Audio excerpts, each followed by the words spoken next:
Hey guys, మేమైతే ధర్మపురికి అయితే వచ్చేసాం. మా ఇంటి దేవుడు ఎవ్రీ ఇయర్ వస్తాం మేమైతే ఇక్కడికి. టెంపుల్ మాత్రం చాలా పెద్దగా ఉంటుంది. మనకైతే ఇక్కడ లాడ్జెస్ కూడా చాలా అవైలబుల్ ఉంటాయి స్టే చేయాలనుకుంటే.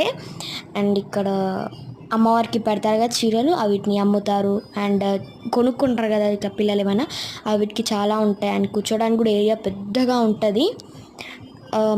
మనం బస్సులో రావాలనుకుంటే 4 o'clockకి చాలా బస్సెస్ ఉంటాయి. అండ్ మేము వచ్చిన రోజే ఇట్లా భాగవతం పట్టుకొని అయితే ఇట్లా వచ్చారనమాట ఊరేగింపు. ఐ థింక్ ఇక్కడ రామలింగేశ్వర స్వామి టెంపుల్ ఉంటుంది అనమాట. సో నేనైతే బొట్టు పెట్టించేసుకొని, ఈ నంది కనిపిస్తుంది కదా, నందిలో గోదావరి నది ఫ్లో అవుతుంది కదా, సౌండ్ వినిపిస్తుంది అనమాట. గణపతి టెంపుల్ చూసాం, కాలభైరవ టెంపుల్ చూసాం. చాలా ఉంటాయి విజిట్ చేయడానికి అక్కడ. అండ్ ఈ కోనేరు కనిపిస్తుంది కదా, 45 years అయింది అది కట్టి. ఆర్కిటెక్చర్ ఎంత సూపర్ ఉంది కదా.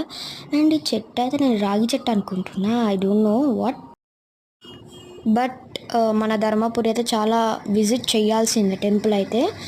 అండ్ ఇక్కడ శివుని టెంపుల్ దగ్గరే కొంచెం పక్కన వస్తే దత్తాత్రేయ స్వామి టెంపుల్ ఉంటుంది అనమాట.